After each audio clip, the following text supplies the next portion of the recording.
Hey everybody, welcome back to another video. Hope you guys been enjoying the content channel as of late. I have not one but two videos that I plan to record tonight, and hopefully we'll have out Friday and Saturday. So we'll see how everything goes.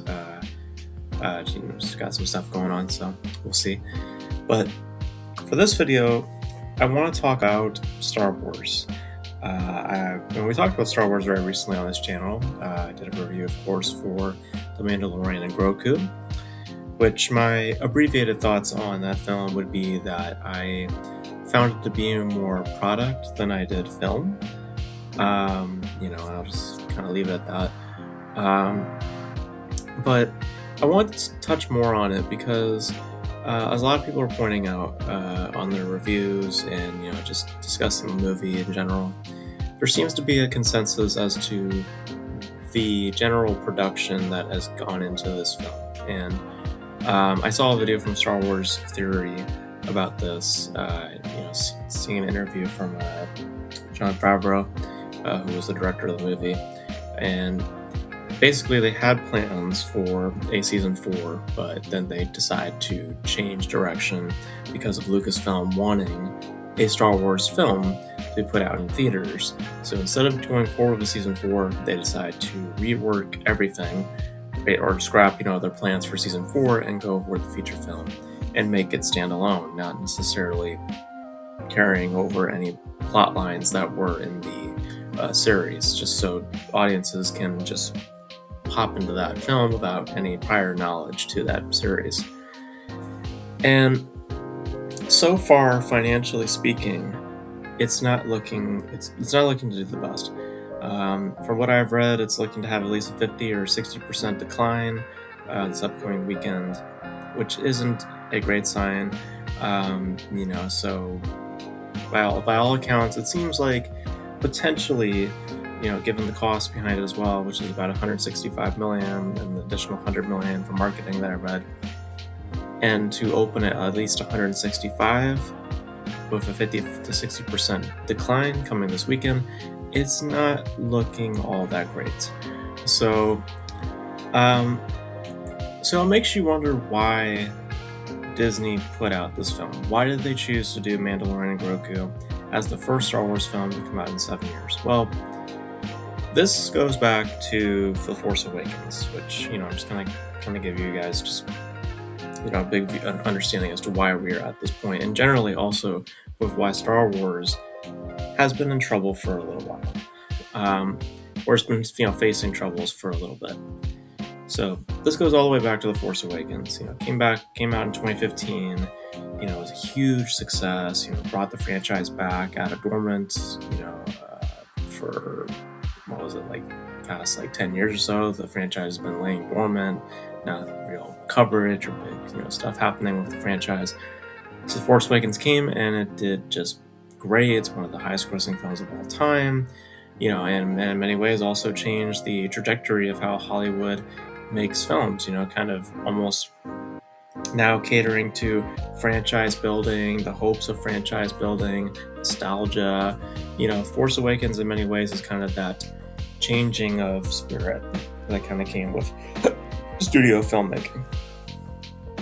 But generally with Force Awakens, there was not a lot of pushback on that. There was just seemed to be more of an acceptance than anything else. Not necessarily in love with the film, but people were just satisfied enough with what they had. Where things started to really change and things started to really, divide people, specifically in the Star Wars fandom, was of course with The Last Jedi. I remember distinctly watching this film in theaters, and I can remember feeling the vibe being divided in the room. I remember half the audience feeling like, yeah, I like this, and then the other half of that audience being like, I don't know how to feel. So I remember opening night and I saw that division just taking place. And personally for me, I liked it initially, and then the second watch, I'll admit it kind of went down a little bit, but I didn't necessarily hate what I watched. But that is where the division took place, because Rian Johnson, the filmmaker behind it, really, went about it his own way, and Lucasfilm didn't exactly push back on any real decisions that were taking place in that film. So all of what he wanted to do took place. And then we got to get to The Rise of Skywalker. And that is where Disney went to start retconning and trying to pull the audience back after Last Jedi did what it did narratively. And in my opinion anyway, I mean, it's the least of my favorites of the three. And also, again, further to divide among Star Wars fans, because it's a film that still is making certain choices that aren't as cohesive and also are just kind of catering to fans. Specifically in Rise of Skywalker, it was very fan driven, and also a lot of retconning taking place simultaneously. And it put in perspective that trilogy was not planned out. It was a trilogy that was, more or less shouldered by creatives doing individual projects at individual points in time, and not necessarily we're having a thought out, story arc for those specific characters. So from that, and that same year actually, Disney Plus had launched, and the Mandalorian show was one of the first offerings from Disney Plus, one of the big things they advertised with the launch of Disney Plus. Then the Mandalorian came out, and it was, at least largely, positive word of mouth. And because of a lot of the things that were happening on the front with Rise of Skywalker, Last Jedi, a lot of the controversies happening there, Lucasfilm decided to take a break from the movies, and they started to now invest heavily into their streaming service, and specifically in television programming. So that's where we had The Mandalorian, and we had the first two seasons, which head off really well with fans. And then from that, we had the spin-offs. We had the Boba Fett show, we had the Ahsoka show, and then we had other things that just individually existed, like Skeleton Crew, amongst other things here and there. And for a hot minute, for a little bit, it was kind of working out for them. Mandalorian was working out well. Some of the other shows, Ahsoka, I think is doing okay. Andor, was got a lot of positive word of mouth from fans. But then eventually things started happening on that front as well. And that's when we ended up having shows like The Acolyte, which I've heard not a lot of great things about. I remember when that show was happening, and each week people were just bringing up large issues with that series, both on a political front and just with quality overall.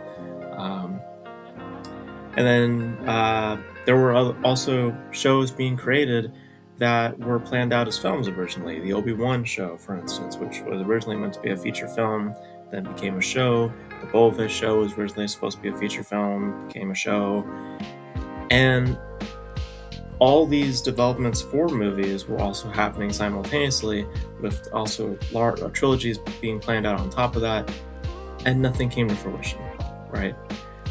So television then starts to have a little bit of decline. I think that Andor Season 2 didn't do all that great. Mandalorian Season 3 was not really all that praised all that much. So things were starting to go down. So now it's been about 7 years.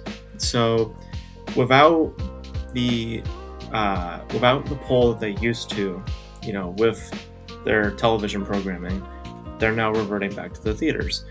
Now, the problem here is that you have a trilogy that you had just done that was very much divided, both on character front, both on a story front. So to follow up with episode 10, it would be met with more controversy. So, and I would be, I think pretty much, in the future, I would not be surprised if we end up getting an episode 10. But for the moment, if you're going to come back, after 7 years, you got to do something that is going to be more guaranteed than others to garner some kind of attention and some positivity towards the brand. Because at this point, the brand has been shrouded with controversy. The shows have not necessarily helped that, and the movies themselves have also not helped that as well. So it's been a very problematic period for Star Wars, and they need to do something that was going to be shrouding them more in a positive manner. So they look at their shows, and if anything had more positivity attached to it, it was The Mandalorian. So it makes sense why they would do a Mandalorian film, because that is the one show that had the most positivity attached to it. And let's be real, probably also had the most viewership attached to it in terms of the shows that they had. The problem that we run into with this is they did not commit to making a Mandalorian film, in my opinion. They decided to make a Star Wars film that just so happened to have the Mandalorian in it and flaunt aesthetic, not necessarily following up from what the show was about, because if you're going to do that, you might as well commit to that. But there's another problem with that, which we'll get to in a second. But if you're going to commit to the show, commit. That's why I said in my review, why weren't there characters from the show that would appear? And there's some instances like Carl Weathers' character, which I understand the guy actor sadly passed away. But if you watch the movie, it's like clearly there's elements where they would have wanted Carl Weathers to be involved, but because of just the unfortunate passing, they could not, get that to work, so they had to work around that somehow. But other characters exist, like Bo-Katan. We could have had her show up. We could have had Luke Skywalker show up. If you're going to do anything a Star Wars bait, you could have used him, right? There was a lot of opportunities that the show brought that the movie itself could have brought over as well. But instead, we just get something of a basic adventure that just happens to have the Mandalorian in the center of it. And I get why they did that, because they don't want to rely upon the show in terms of creating, a story.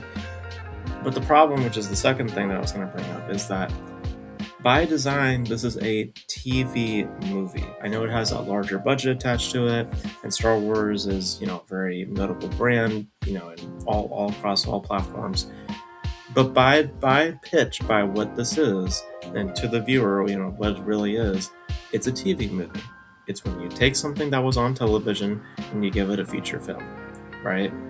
We've seen this done many times. There's some happening right now. We have a Game of Thrones film supposedly happening. We had the El Camino for Breaking Bad.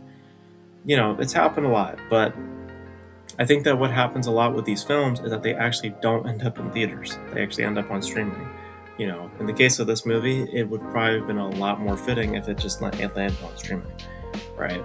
But they wanted to probably more or less find some financial stability within the brand, because there's probably been more downsides than upsides lately. And they were hoping that The Mandalorian and Grogu was the answer to that. But because of what The Mandalorian is, being a TV show, and look, TV and film are not in the same vein. I know some people will probably make the argument saying that, TV and film, they coexist in a lot of ways. They don't. The audiences are very, very different, okay?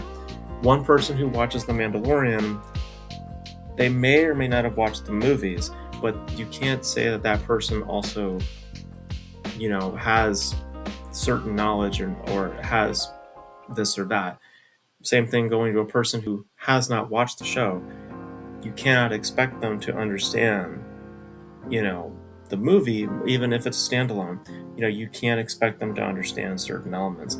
Like, there's always going to be that friction between your audience, right? So you might as well just lean into your fans rather than, having to cater to a wider audience, right? Hence why I say The Mandalorian Grogu should have been basically season 4. If they were just going to make a film, you might as well just make it season 4, right?